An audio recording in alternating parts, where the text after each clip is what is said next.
Book the second, The Golden Thread. 1. 5 years later. Tellson's Bank by Temple Bar was an old-fashioned place, even in the year 1780. It was very small, very dark, very ugly, very incommodious. It was an old-fashioned place, moreover, in the moral attribute that the partners in the house were proud of its smallness, proud of its darkness, proud of its ugliness, proud of its incommodiousness. They were even boastful of its eminence in those particulars, and were fired by an express conviction that, if it were less objectionable, it would be less respectable. This was no passive belief, but an active weapon which they flashed at more convenient places of business. Tellson's, they said, wanted no elbow room. Tellson's wanted no light. Tellson's wanted no embellishment. Noakes and Co.'s might, or Snooks Brothers might, but Tellson's, thank heaven.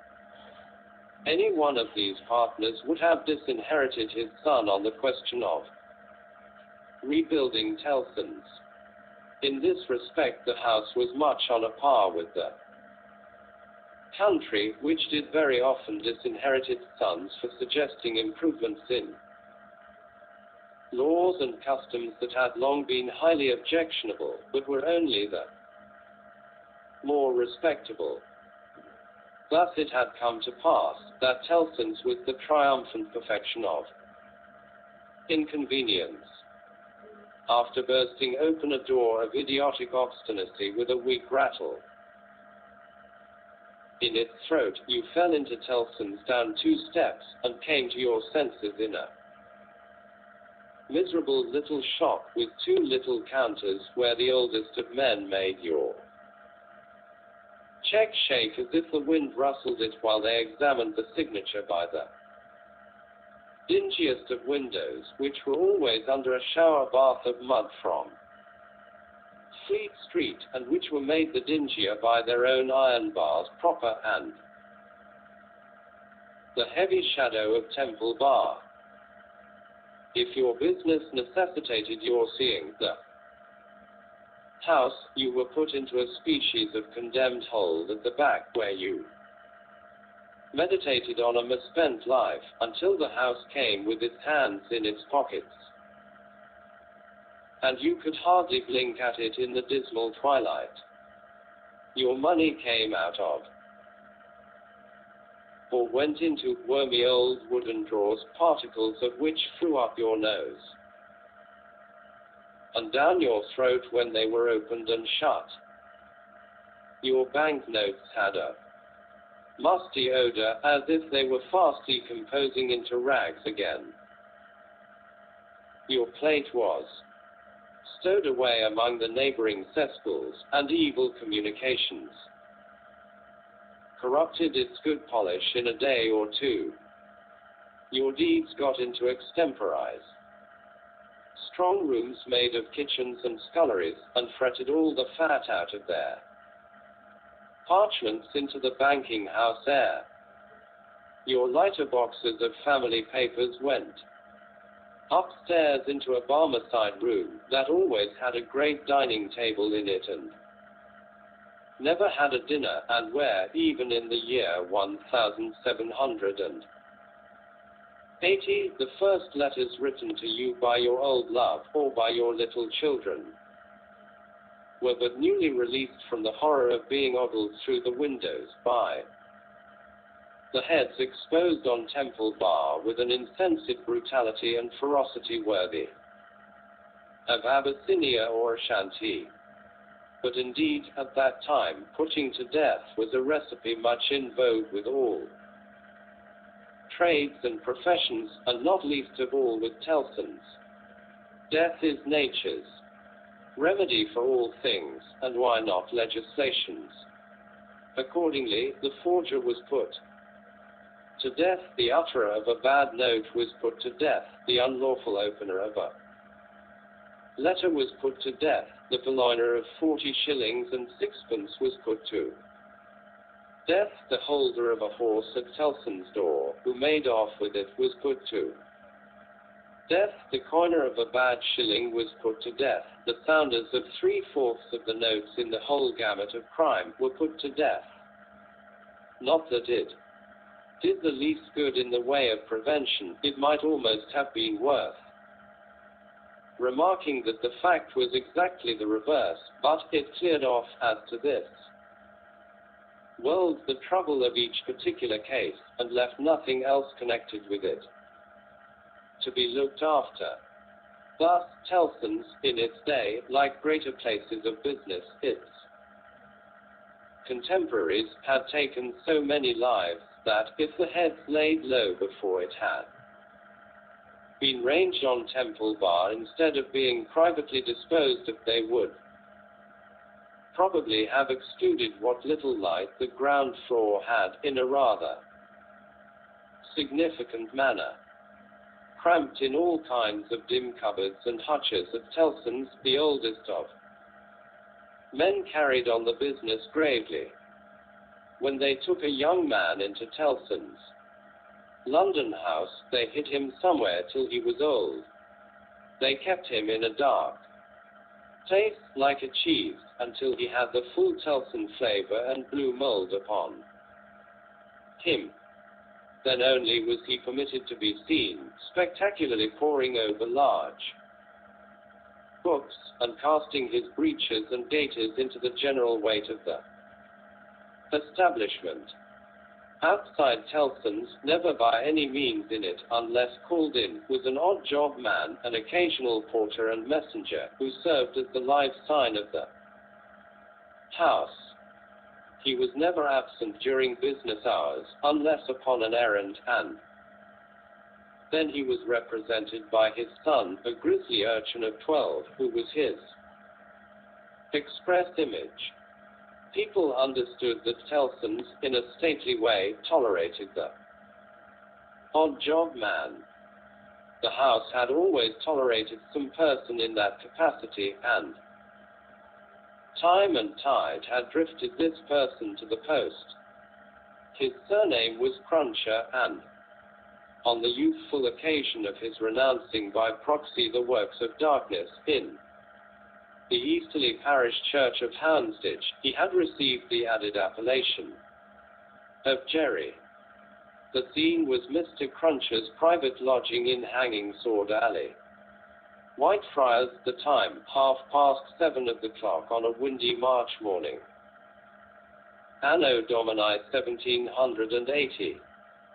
Mr. Cruncher himself always spoke of the year of our Lord as Anno Dominos, apparently under the impression that the Christian era dated from the invention of a popular game by a lady who had bestowed her name upon it. Mr.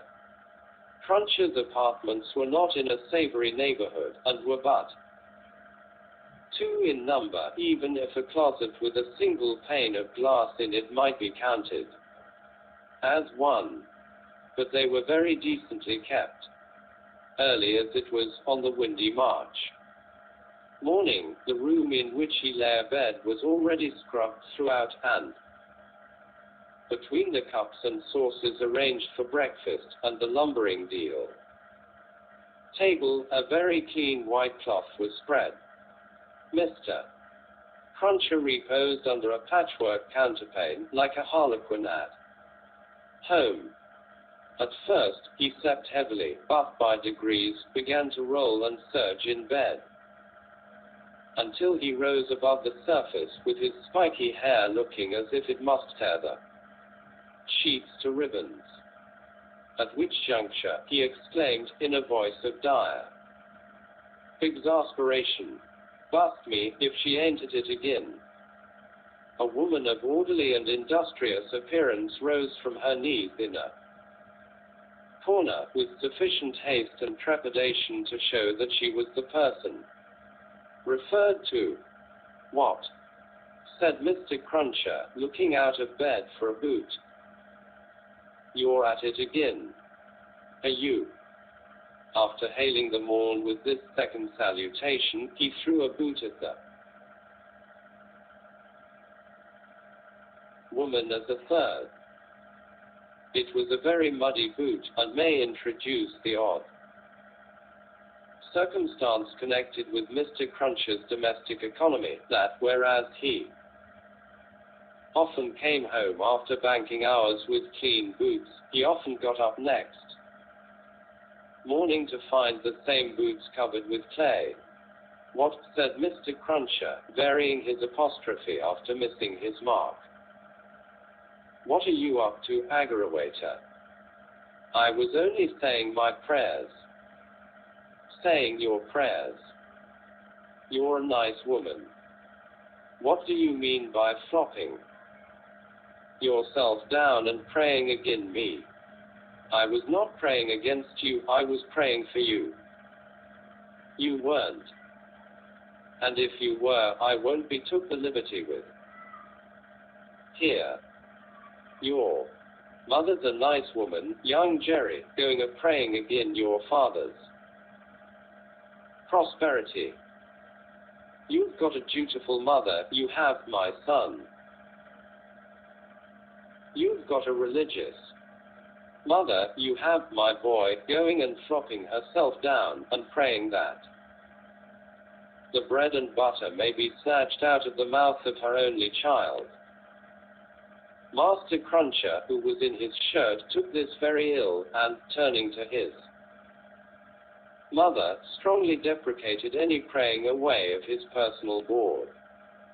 And what do you suppose, you conceited female, said Mr. Cruncher with unconscious inconsistency, that the worth of your prayers may be? Name the price that you put your prayers at. They only come from the heart, Jerry. They are worth no more than that. Worth no more than that, repeated Mr. Cruncher. They ain't worth much. Then, whether or no, I won't be prayed again, I tell you. I can't afford it. I'm not going to be made unlucky by your sneaking. If you must go flopping yourself down, flop in favor of your husband and child, and not in opposition to M. If I had had any but an unnatural wife, and this poor boy had had any but an unnatural mother, I might have made some money last week instead of being counter-prayed and countermined and religiously circumvented into the worst of luck. You asked me, said Mr. Cruncher, who all this time had been putting on his clothes, if I ain't, what with piety and one blowed thing and another, been shoes this last week into as bad luck as ever a poor devil of a honest tradesman met with. Young Jerry, dress yourself, my boy, and while I clean my boots, keep an eye upon your mother now and then, and if you see any signs of more flopping, give me a call. For, I tell you, here he addressed his wife once more, I won't be gone again, in this manner. I am as rickety as a hackney coach. I'm as sleepy as laudanum, my lines is strained to that degree that I shouldn't know, if it wasn't for the pain in M, which was me and which somebody else. Yet I'm none the better for it in pocket, and it's my suspicion that you've been at it from morning to night to prevent me from being the better for it in pocket, and I won't put up with it, aggravator. And what do you say now? Growling, in addition, such phrases as are. Yes. You're religious, too. You wouldn't put yourself in opposition to the interests of your husband and child. Would you? Not you. And throwing off other sarcastic sparks from the whirling grindstone of his indignation, Mr. Cruncher betook himself to his boot cleaning and his general preparation for business. In the meantime, his son, whose head was garnished with tenderer spikes, and whose young eyes stood close by one another, as his father's did, kept the required watch upon his mother. He greatly disturbed that poor woman at intervals by darting out of his sleeping closet, where he made his toilet with a suppressed cry of "You are going to flop." Mother. Halloa, father. And after raising this fictitious alarm, darting in again, with an undutiful grin. Mr. Crunch's temper was not at all improved when he came to his breakfast. He resented Mrs. Crunch's saying grace with particular animosity. "Now, aggrawator, what are you up to?" At it again. His wife explained that she had merely asked a blessing. "Don't do it," said Mr. Crunchers, looking about, as if he rather expected to see the loaf disappear under the efficacy of his wife's petitions. "I ain't a-going to be blessed out of house and home. I won't have my wittles blessed off my table." Heap. Still, exceedingly red-eyed and grim, as if he had been up all night at a party which had taken anything but a convivial turn, Jerry Cruncher worried his breakfast, rather than ate it, growling over it like any four-footed inmate of a menagerie. Towards 9 o'clock he smoothed his ruffled aspect, and, presenting as respectable and business-like an exterior as he could overlay his natural self, issued forth to the occupation of the day. It could scarcely be called a trade, in spite of his favorite description of himself as an honest tradesman. His stock consisted of a wooden stool, made out of a broken back chair cut down, which stool young Jerry, walking at his father's side, carried every morning to beneath the banking house window that was nearest Temple Bar, where, with the addition of the first handful of straw that could be gleaned from any passing vehicle to keep the cold and wet from the odd job man's feet, it formed the encampment for the day. On this post of his, Mr. Cruncher was as well known to Fleet Street and the Temple as the bar itself, and was almost as in-looking. Encamped at 9:15, in good time to touch his three-cornered hat to the oldest of men as they passed into Tellson's, Jerry took up his station on this windy March morning, with young Jerry standing by him, when not engaged in making forays through the bar to inflict bodily and mental injuries of an acute description on passing boys who were small enough for his amiable purpose. Father and son, extremely like each other, looking silently on at the morning traffic in Fleet Street, with their two heads as near to one another as the two eyes of each bore a considerable resemblance to a pair of monkeys. The resemblance was not lessened by the accidental circumstance that the mature Jerry bit and spat out straw, while the twinkling eyes of the youthful Jerry were as restlessly watchful of him as of everything else in Fleet Street. The head of one of the regular indoor messengers attached to Tellson's establishment was put through the door, and the word was given. Porter wanted. Hooray, father! Here's an early job to begin with. Having thus given his parent Godspeed, young Jerry seated himself on the stool, entered on his reversionary interest in the straw his father had been chewing, and cogitated. Always rusty. His fingers is always rusty, muttered young Jerry. Where does my father get all that iron rust from? He don't get no iron rust here. Too. A sight. You know the Old Bailey well, no doubt, said one of the oldest of clerks to Jerry the messenger. Yes, sir, returned Jerry, in something of a dogged manner. I do know the Bailey. Just so. And you know Mr. Lorry. I know Mr. Lorry, sir, much better than I know the Bailey. Much better, said Jerry, not unlike a reluctant witness of the establishment in question, than I, as a honest tradesman, wish to know the Bailey. Very well. Find the door where the witnesses go in, and show the doorkeeper this note for Mr. Lorry. He will then let you in. Into the court, sir. Into the court. Mr.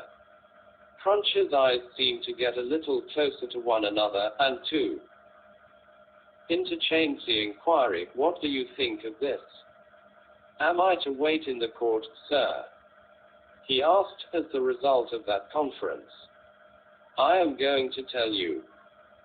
The doorkeeper will pass the note to Mr. Lorry, and do you make any gesture that will attract Mr. Lorry's attention, and show him where you stand.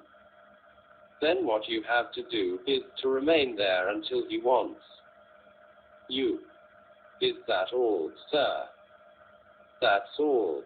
He wishes to have a messenger at hand. This is to tell him you are there. As the ancient clerk deliberately folded and superscribed the note, Mr. Cruncher, after surveying him in silence until he came to the blotting paper stage, remarked, I suppose they'll be trying forgeries this morning. Treason. That's quartering, said Jerry. Barbarous. It is the law, remarked the ancient clerk, turning his surprised spectacles upon him. It is the law. It's hard in the law to spile a man, I think. It's hard enough to kill him, but it's very hard to spile him, sir. Not at all, retained the ancient clerk. Speak well of the law. Take care of your chest and voice, my good friend, and leave the law to take care of itself. I give you that advice. It's the damp, sir, what settles on my chest and voice, said Jerry. I leave you to judge what a damp way of earning a living mine is. Well, well, said the old clerk, we all have our various ways of gaining a livelihood. Some of us have damp ways, and some of us have dry ways. Here is the letter. Go along. Jerry took the letter and, remarking to himself with less internal deference that he made an outward show of, you are lean old one, too, made his bow, informed his son, in passing, of his destination, and went his way. They hanged at Tyburn in those days, so the street outside Newgate had not obtained one infamous notoriety that has since attached to it. But the jail was a vile place, in which most kinds of debauchery and villainy were practiced, and where dire diseases were bred that came into court with the prisoners, and sometimes rushed straight from the dock of my Lord Chief Justice himself, and pulled him off the bench. It had more than once happened that the judge in the Black Cap pronounced his own doom as certainly as the prisoners, and even died before him. For the rest, the Old Bailey was famous as a kind of deadly inn-yard, from which pale travelers set out continually, in carts and coaches, on a violent passage into the other world, traversing some 2.5 miles of public street and road, and shaming few good citizens, if any. So powerful is use, and so desirable to be good use in the beginning. It was famous, too, for the pillory, a wise old institution that inflicted a punishment of which no one could foresee. The extent also, for the whipping post, another dear old institution, very humanizing and softening to behold in action, also, for extensive transactions in blood money, another fragment of ancestral wisdom, systematically leading to the most frightful mercenary crimes that could be committed under heaven. Altogether, the Old Bailey at that date was a choice illustration of the precept that whatever is right, an aphorism that would be as final as it is lazy, did it not include the troublesome consequence that nothing that ever was wrong. Making his way through the tainted crowd, dispersed up and down this hideous scene of action with the skill of a man accustomed to make his way. Quietly, the messenger found out the door he sought and handed in his letter. Threw a trap in it. For people then paid to see the play at the Old Bailey, just as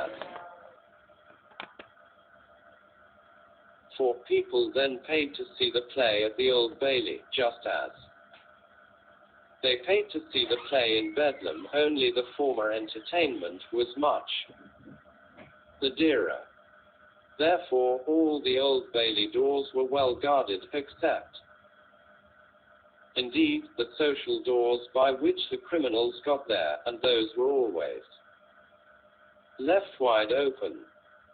After some delay and demur, the door grudgingly turned on its hinges a very little way and allowed Mr. Jerry Cruncher to squeeze himself into court.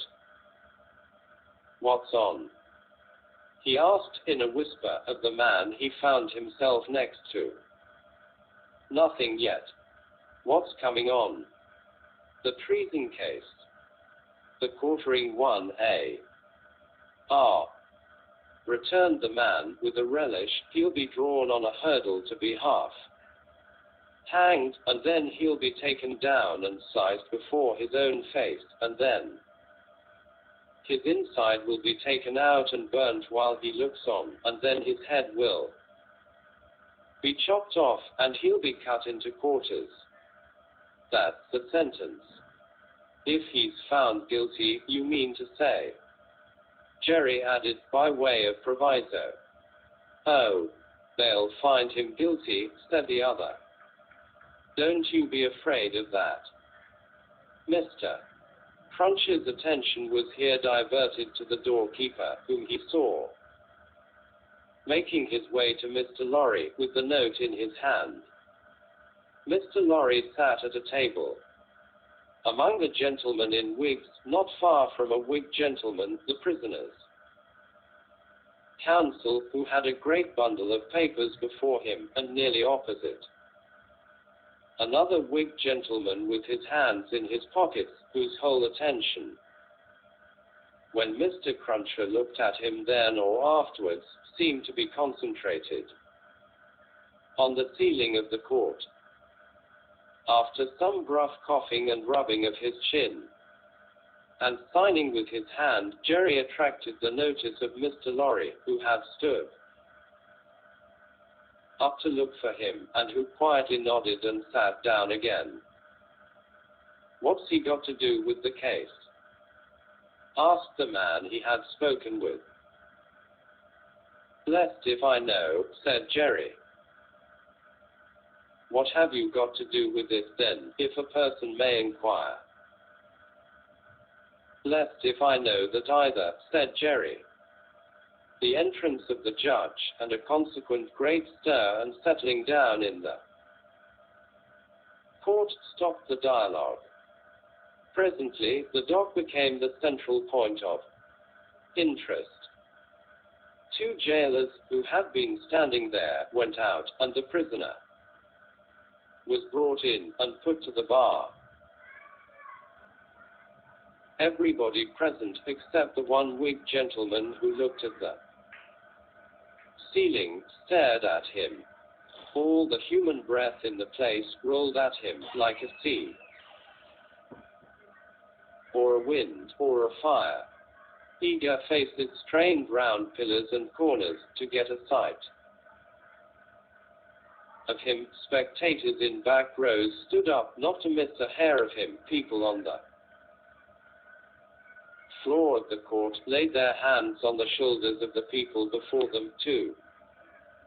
held themselves, at anybody's cost, to a view of him, stood a tiptoe, got upon ledges, stood upon next to nothing, to see every inch of him. Conspicuous. Among these latter, like an animated bit of the spiked wall of Newgate, Jerry stood aiming at the prisoner the very breath of a whet he had taken as he came along, and discharging it to mingle with the waves of other beer and gin and tea and coffee and what not that flowed at him, and already broke upon the great windows behind him in an impure mist and rain. The object of all this staring and blaring was a young man of about 25, well-grown and well-looking, with a sunburned cheek and a dark eye. His condition was that of a young gentleman. He was plainly dressed in black or very dark grey, and his hair, which was long and dark, was gathered in a ribbon at the back of his neck, more to be out of his way than for ornament. As a motion of the mind will express itself through any covering of the body, so the paleness which his situation engendered came through the brown upon his cheek, showing the soul to be stronger than the sun. He was otherwise quite self-possessed, bowed to the judge, and stood quiet. The sort of interest with which this man was stared and breathed at was not a sort that elevated humanity. Had he stood in peril of a less horrible sentence? Had there been a chance of any one of its savage details being spared by just so much would he have lost in his fascination. The form that was to be doomed to be so shamefully mangled was the sight, the immortal creature that was to be so butchered and torn asunder, yielded the sensation. Whatever gloss the various spectators put upon the interest, according to their several arts and powers of self-deceit, the interest was, at the root of it, ogreish. Silence in the court. Charles Darnay had yesterday pleaded not guilty to an indictment denouncing him, with infinite jingle and jangle, for that he was a false traitor to our serene, illustrious, excellent, and so forth, Prince, our Lord the King, by reason of his having, on divers occasions, and by divers means and ways, assisted Louis, the French King, in his wars against our said serene, illustrious, excellent, and so forth, that was to say, by coming and going between the dominions of our said serene, illustrious, excellent, and so forth, and those of the said French Louis, and wickedly, falsely, traitorously, and otherwise evil adverbiously, revealing to the said French Louis what forces are said serene, illustrious, excellent, and so forth, had in preparation to send to Canada and North America. This much Jerry, with his head becoming more and more spiky as the law terms bristled it, made out with huge satisfaction, and so arrived circuitously at the understanding that the aforesaid, and over again, aforesaid Charles Darnay stood there before him upon his trial, that the jury was swearing in, and that Mr. Attorney General was making ready to speak. The accused, who was, and who knew he was being mentally hanged, beheaded, and courted by everybody there, neither flinched from the situation, nor assumed any theatrical air in it.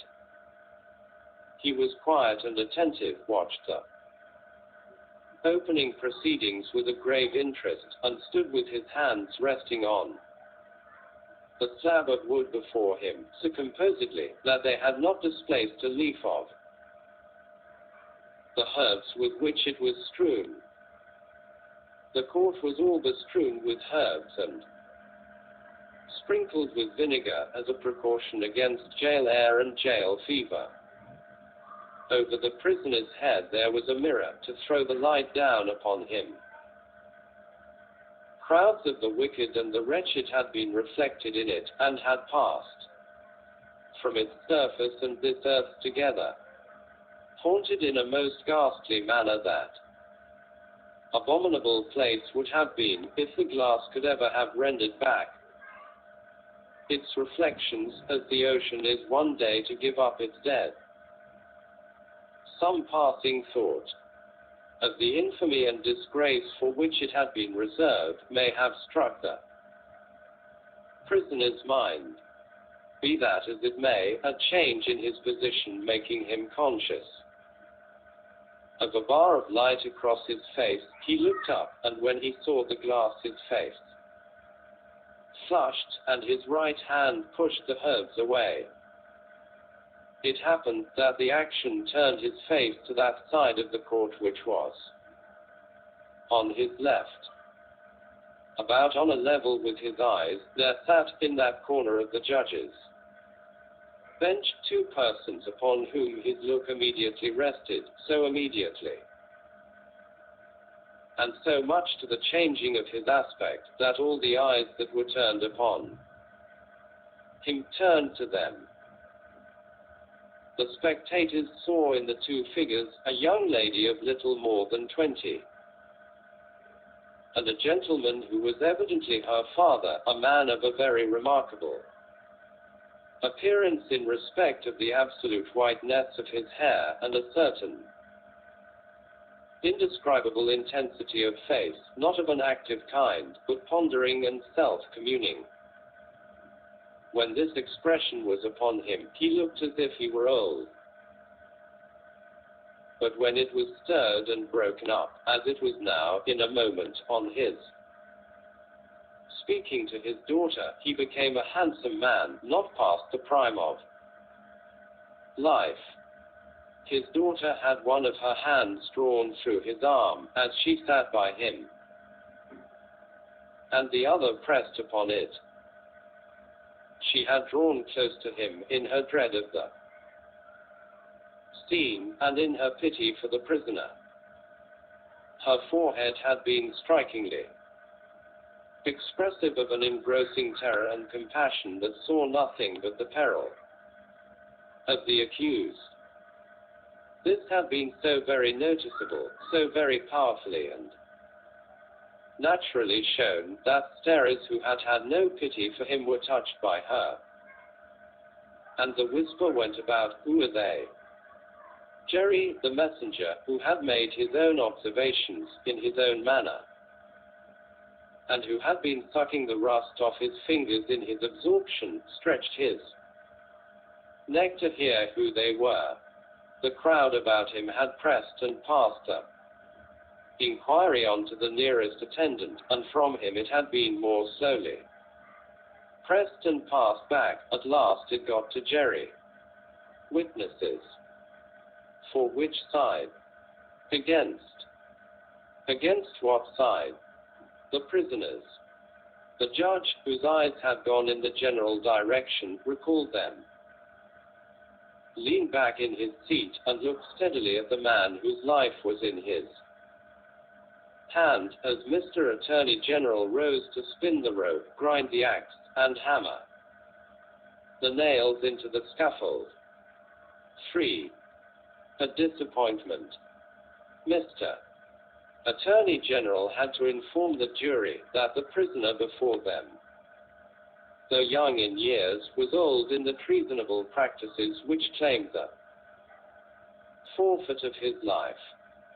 That this correspondence with the public enemy was not a correspondence of today, or of yesterday, or even of last year, or of the year before.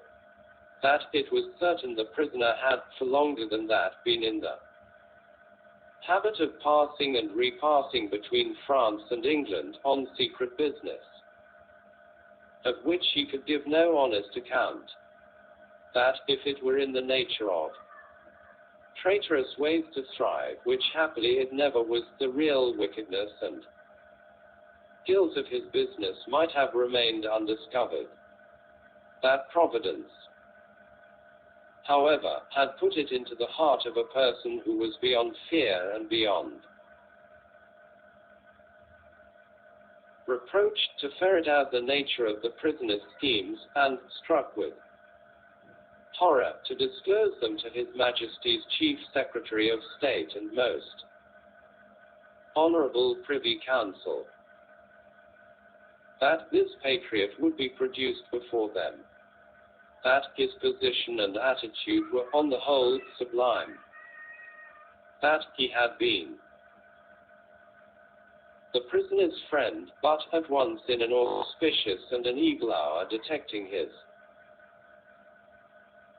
infamy, had resolved to immolate the traitor he could no longer cherish in his bosom on the sacred altar of his country, that, if statues were decreed in Britain, as in ancient Greece and Rome, to public benefactors, this shining citizen would assuredly have had one, that, as they were not so decreed, he probably would not have one, that virtue, as had been observed by the poets in many passages, which he well knew the jury would have word for word at the tips of their tongues, whereat the jury's countenances displayed a guilty consciousness that they knew nothing about the passages, was in a manner contagious, more especially the bright virtue known as patriotism or love of country, that the lofty example of this immaculate and unimpeachable witness for the crown, to refer to whom, however unworthily was an honor, had communicated itself to the prisoner's servant, and had engendered in him a holy determination to examine his master's table drawers and pockets, and secrete his papers, that he, Mr. Attorney General, was prepared to hear some disparagement attempted of this admirable servant, but that, in a general way, he preferred him to his Mr. Attorney General's brothers and sisters, and honored him more than his Mr. Attorney General's father and mother, that he called with confidence on the jury to come and do likewise, that the evidence of these two witnesses, coupled with the documents of the discovering that would be produced, would show the prisoner to have been furnished with lists of His Majesty's forces, and of their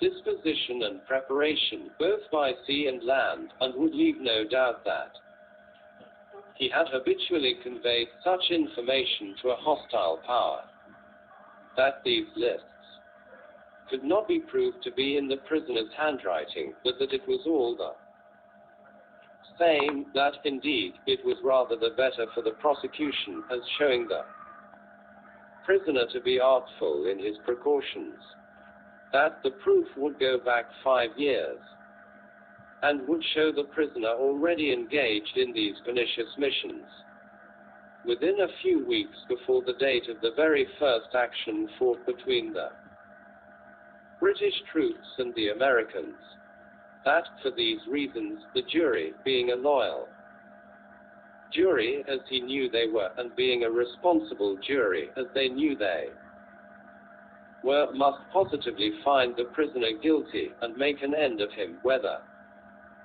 they liked it or not, that they never could lay their heads upon their pillows, that they never could tolerate the idea of their wives laying their heads upon their pillows, that they never could endure the notion of their children laying their heads upon their pillows, in short, that there never more could be, for them, or theirs, any laying of heads upon pillows at all, unless the prisoner's head was taken off. That head Mr. Attorney General concluded by demanding of them, in the name of everything he could think of with a round turn in it, and on the faith of his solemn asseveration that he already considered the prisoner as good as dead and gone. When the Attorney General ceased, a buzz arose in the court as if a cloud of great blue flies were swarming about the prisoner in anticipation of what he was soon to become.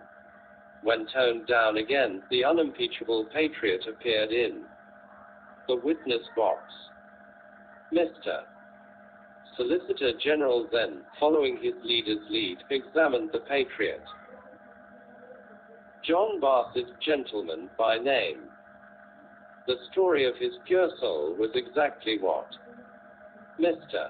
Attorney General had described it to be, perhaps, if it had a fault, a little too exactly. Having released his noble bosom of its burden, he would have modestly withdrawn himself, but that the Whig gentleman with the papers before him, sitting not far from Mr. Lorry, begged to ask him a few questions. The Whig gentleman sitting opposite, still looking at the ceiling of the court. Had he ever been a spy himself? No, he scorned the base insinuation. What did he live upon? His property. Where was his property? He didn't precisely remember where it was. What was it? No business of anybody's. Had he inherited it? Yes, he had. From whom? Distant relation. Very distant. Rather. Ever been in prison? Certainly not. Never in a debtor's prison. Didn't see what that had to do with it. Never in a debtor's prison. Come, once again. Never. Yes. How many times? 2 or 3 times. Not 5 or 6. Perhaps. Of what profession, gentlemen? Ever been kicked? Might have been. Frequently. No. Ever kicked downstairs? Decidedly not. Once received a kick on the top of a staircase, and fell downstairs of his own accord. Kicked on that occasion for cheating at dice. Something to that effect was said by the intoxicated liar who committed the assault, but it was not true. Swear it was not true. Positively. Ever live by cheating at play? Never. Ever live by play? Not more than other gentlemen do. Ever borrow money of the prisoner? Yes. Ever pay him? No. Was not this intimacy with the prisoner in reality a very slight one, forced to ponder? Prisoner in coaches, inns, and packets? No. Sure he saw the prisoner with these lists. Certain. Knew no more about the lists. No. Had not procured them. Himself, for instance. No. Expect to get anything by this evidence? No. Not in regular government pay and employment to lay traps? Oh dear, no. Or to do anything? Oh dear, no. Swear that over and over again. No motives but motives of sheer patriotism. None whatever. The virtuous servant, Roger Clee, swore his way through the case at a great rate. He had taken service with the prisoner in good faith and simplicity 4 years ago. He had asked the prisoner aboard the Calais packet if he wanted a handy fellow, and the prisoner had engaged him. He had not asked the prisoner to take the handy fellow as an act of charity, never thought of such a thing. He began to have suspicions of the prisoner, and to keep an eye upon him. Soon Afterwards, in arranging his clothes while traveling, he had seen similar lists too. These in the prisoner's pockets over and over again. He had taken these lists from the drawer of the prisoner's desk. He had not put them there first. He had seen the prisoner show these identical lists to French gentlemen at Calais and similar lists to French gentlemen, both at Calais and Boulogne. He loved his country and couldn't bear it, and had given information. He had never been suspected of stealing a silver teapot. He had been maligned respecting a mustard pot, but it turned out to be only a plated one. He had known the last witness 7 or 8 years. That was merely a coincidence.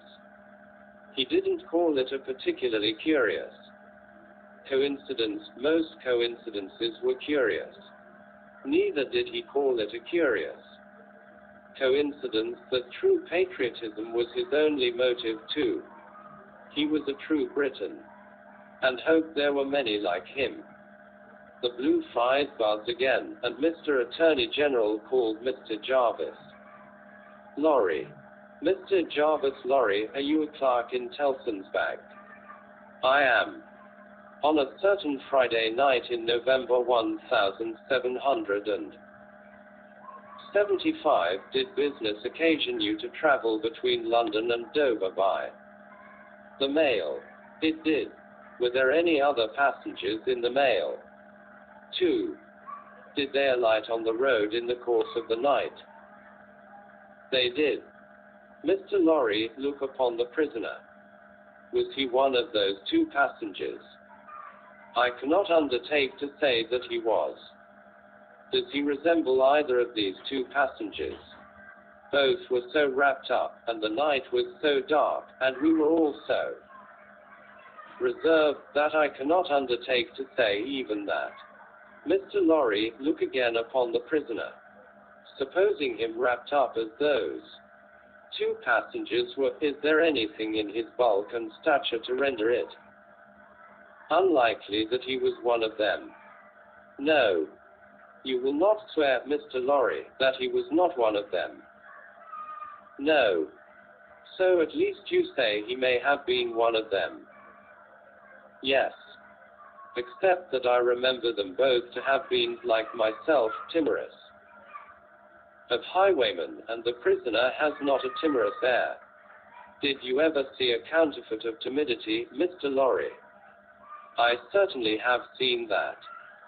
Mr. Lorry, look once more upon the prisoner. Have you seen him, to your certain knowledge, before? I have. When? I was returning from France a few days afterwards, and, at Calais, the prisoner came on board the packet ship in which I returned, and made the voyage with me. At what hour did he come on board? At a little after midnight. In the dead of the night. Was he the only passenger who came on board at that untimely hour? He happened to be the only one. Never mind about happenings, Mr. Lorry. He was the only passenger who came on board in the dead of the night. He was. Were you traveling alone, Mr. Lorry, or with any companion? With 2 companions, a gentleman and lady. They are here. They are here. Had you any conversation with the prisoner? Hardly any. The weather was stormy, and the passage long and rough, and I lay on a sofa almost from shore to shore. Miss Manette, the young lady to whom all eyes had been turned before, and were now turned again, stood up where she had sat. Her father rose with her, and kept her hand drawn through his arm. Miss Manette, look upon the prisoner. To be confronted with such pity, and such earnest youth and beauty, was far more trying to the accused than to be confronted with all the crowd standing, as it were, apart with her on the edge of his grave, not all the staring curiosity that looked on, could, for the moment, nerve him to remain quite still. His hurried right hand parceled out the herbs before him into imaginary beds of flowers in a garden, and his efforts to control and steady his breathing shook the lips from which the color rushed to his heart. The buzz of the great flies was loud again. Miss Manette, have you seen the prisoner before? Yes, sir. Where? On board of the packet ship just now referred to, sir, and on the same occasion. You are the young lady just now referred to. Oh, most unhappily, I am. The plaintive tone of her compassion merged into the less musical voice of the judge, as he said something fiercely, answer the questions put to you, and make no remark upon them. Miss Manette, had you any conversation with the prisoner on that passage? Across the channel? Yes, sir. Recall it. In the midst of a profound stillness, she faintly began, when the gentleman came on board. Do you mean the prisoner? Inquired the judge, knitting his brows. Yes, my lord. Then say the prisoner. When the prisoner came on board, he noticed that my father, turning her eyes lovingly to him as he stood beside her, was much fatigued and in a very weak state of health. My father was so reduced that I was afraid to take him out of the air, and I had made a bed for him on the deck near the cabin steps, and I sat on the deck at his side to take care of him. There were no other passengers that night but we four.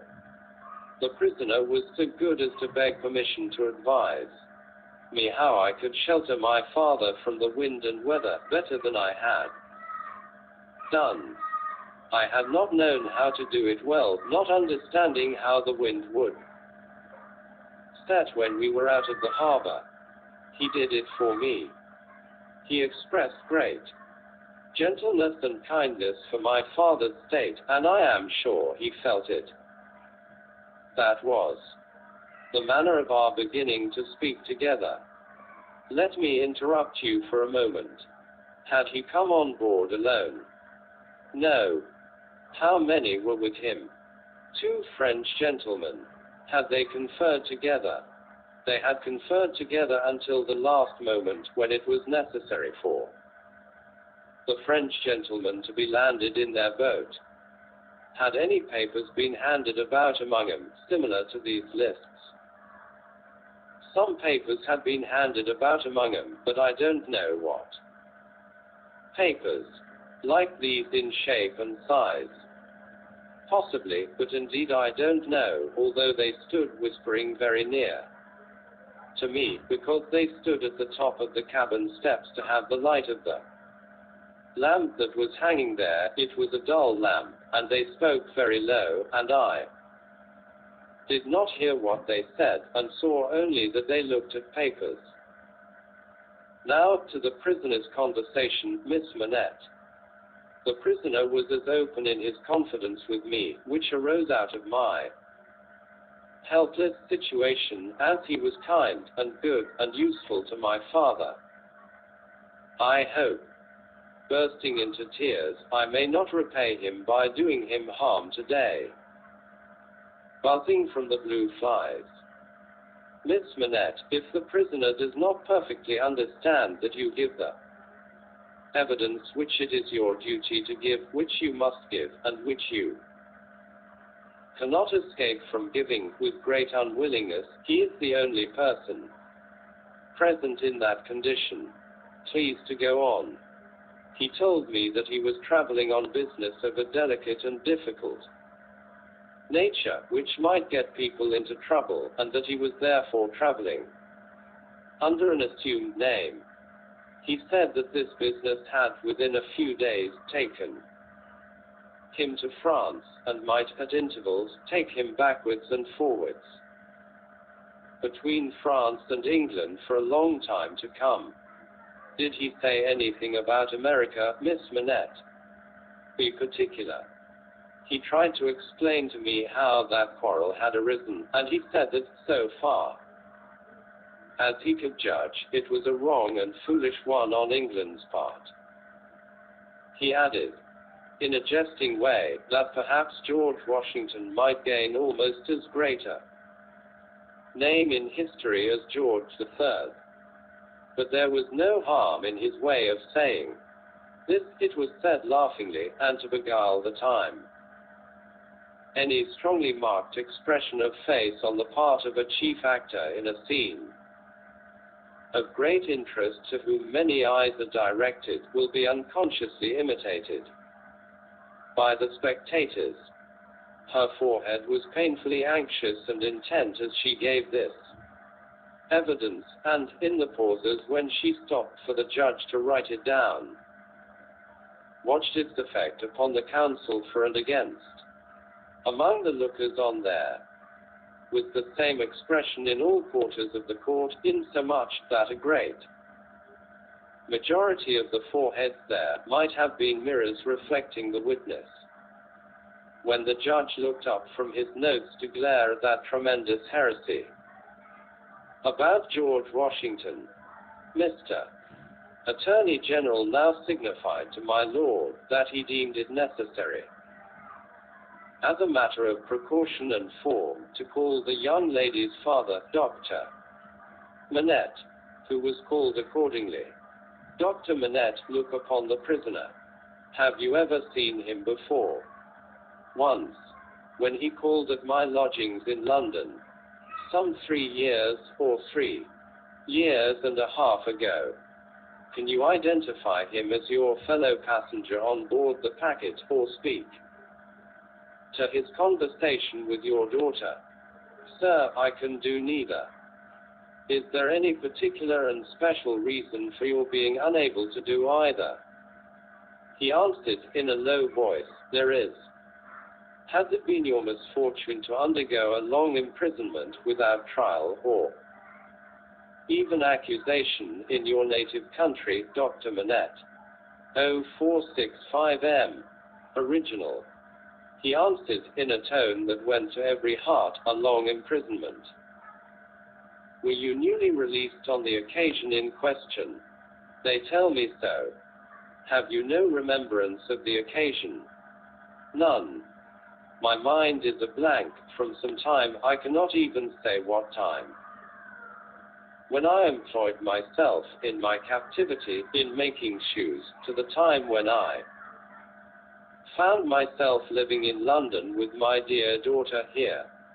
She had become familiar to me, when a gracious God restored my faculties, but I am quite unable even to say how she had become familiar.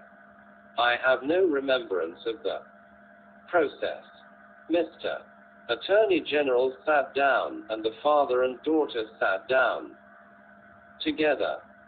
A singular circumstance then arose in the case, the object in hand being to show that the prisoner went down, with some fellow plotter untracked, in the Dover mail on that Friday night in November 5 years ago, and got out of the mail in the night, as a blind, at a place where he did not remain, but from which he traveled back some dozen miles or more, to a garrison and dockyard, and there collected information. A witness was called to identify him as having been at the precise time required, in the coffee room of an hotel in that garrison and dockyard town, waiting for another person.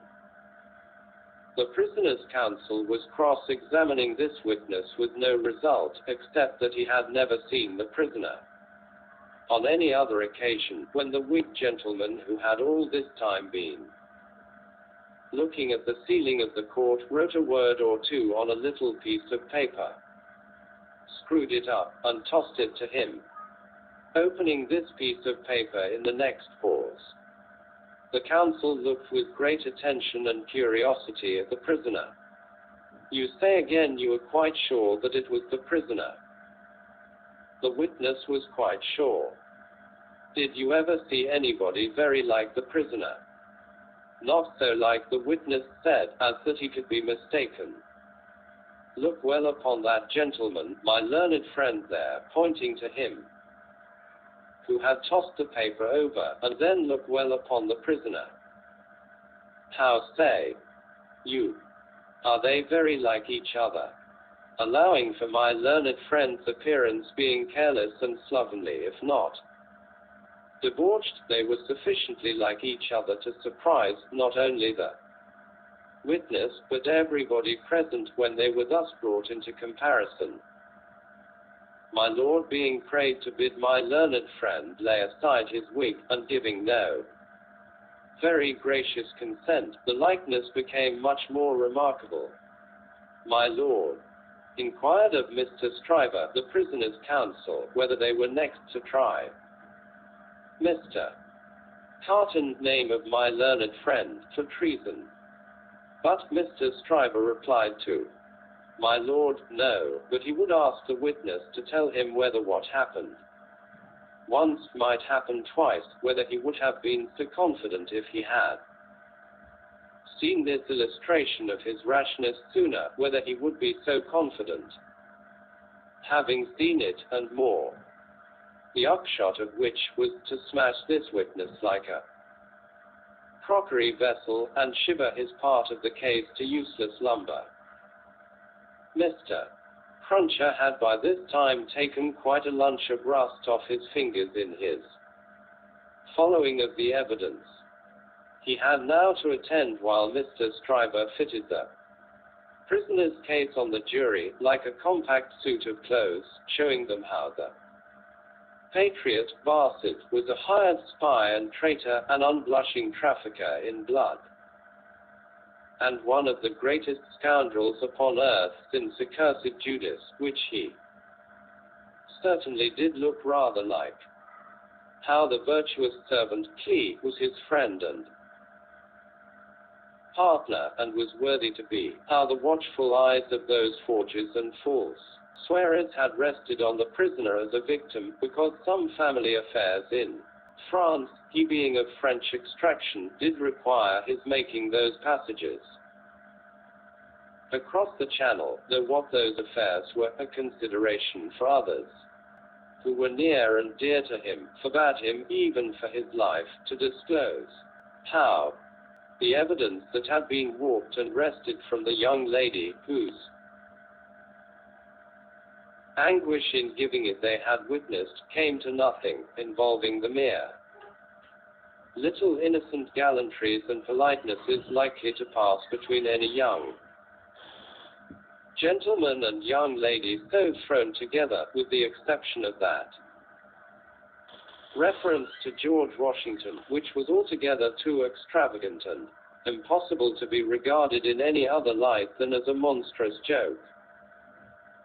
How it would be a weakness in the government to break down in this attempt to practice for popularity on the lowest national antipathies and fears, and therefore Mr.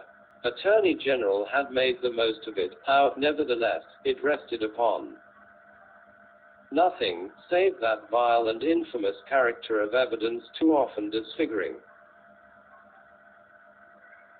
such cases, and of which the state trials of this country were full. But there my lord interposed with as grave a face as if it had not been true, saying that he could not sit upon that bench and suffer those illusions. Mr. Stryver then called his few witnesses, and Mr. Cruncher had next to attend, while Mr. Attorney General turned the whole suit of clothes Mr. Stryver had fitted on the jury, inside out, showing how Barsad and Clee were even 100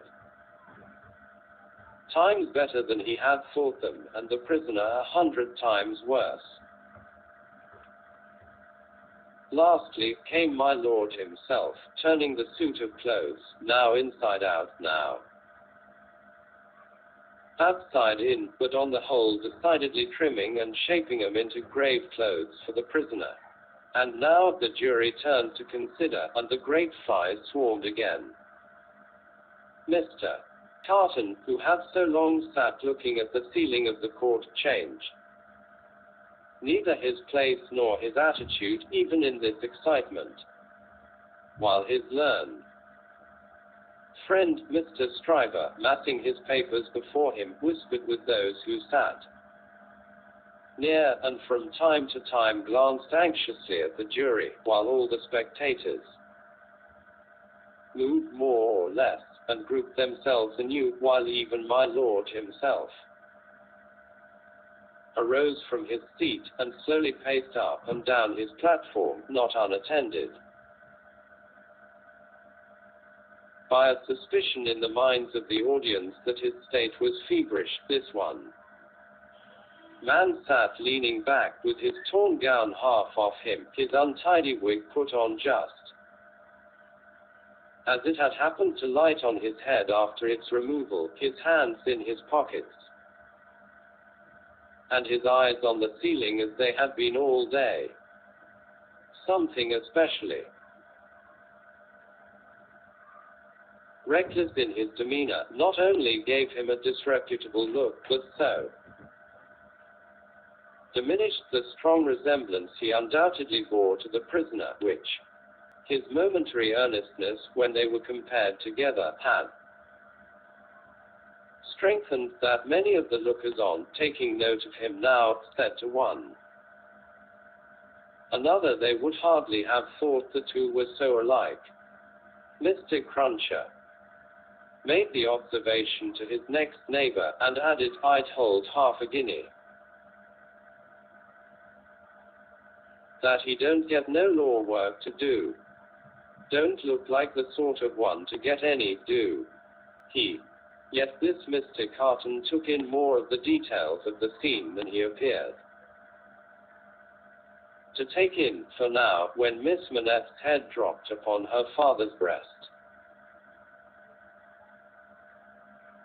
he was the first to see it, and to say audibly, "Officer, look to that young lady. Help the gentleman to take her out. Don't you see she will fall?" There was much commiseration for her as she was removed, and much sympathy with her father. It had evidently been a great distress to him to have the days of his imprisonment recalled. He had shown strong internal agitation when he was questioned, and the pondering or brooding look which made him old had been upon him like a heavy cloud ever since.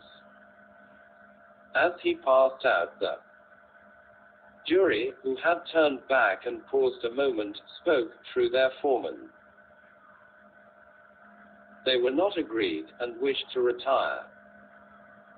My lord, perhaps with George Washington on his mind, showed some surprise that they were not agreed, but signified his pleasure that they should retire under watch and ward, and retired himself. The trial had lasted all day, and the lamps in the court were now being lighted. It began to be rumored that the jury would be out a long while. The spectators dropped off to get refreshment, and the prisoner withdrew to the back of the dock, and sat down. Mr. Lorry, who had gone out when the young lady and her father went out, now reappeared, and beckoned to Jerry, who, in the slackened interest, could easily get near him. "Jerry, if you wish to take something to eat, you can. But keep in the way. You will be sure to hear when the jury come in. Don't be a moment behind them, for I want you to take the verdict back to the bank. You are the quickest messenger I know, and will get to Temple Bar long before I can." Jerry had just enough forehead to knuckle, and he knuckled it in acknowledgement of this communication and a shilling. Mr. Carton came up at the moment, and touched Mr. Lorry on the arm. "How is the young lady?" "She is greatly distressed, but her father is comforting her, and she feels the better for being out of court. I'll tell the prisoner so. It won't do for a respectable bank gentleman like you to be seen speaking to him publicly, you know. Mr. Lorry reddened as if he were conscious of having debated the point in his mind, and Mr. Carton made his way to the outside of the bar. The way out of court lay in that direction, and Jerry followed him, all eyes, ears, and spikes. Mr. Darnay, the prisoner came forward directly. You will naturally be anxious to hear of the witness, Miss Manette.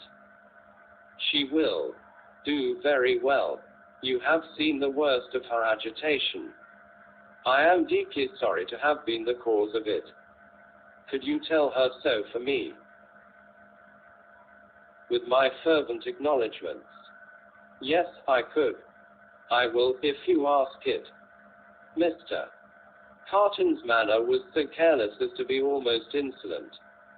He stood half turned from the prisoner, lounging with his elbow against the bar. I do ask it. Accept my cordial thanks. What, said Carton, still only half turned towards him, do you expect, Mr. Darnay? The worst. It's the wisest thing to expect, and the likeliest. But I think their withdrawing is in your favor. Loitering on the way out of court not being allowed, Jerry heard no more, but left them so like each other in feature, so unlike each other in manner. Standing side by side, both reflected in the glass above them. An hour and a half limped heavily away in the thief and rascal crowded passages below, even though assisted off with mutton pies and ale.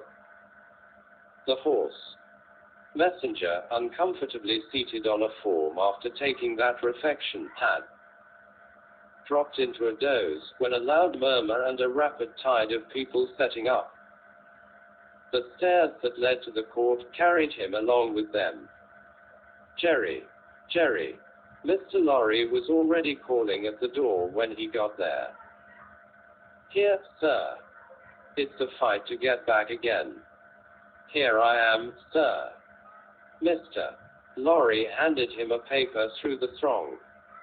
Quick. Have you got it? Yes, sir. Hastily written on the paper was the word acquitted. If you had sent the message recalled to life, again, muttered Jerry, as he turned, I should have known what you meant this time. He had no opportunity of saying, or so much as thinking, anything else until he was clear of the Old Bailey, for the crowd came pouring out with a vehemence that nearly took him off his legs, and a loud buzz swept into the street as if the baffled blue flies were dispersing in search of other carrion.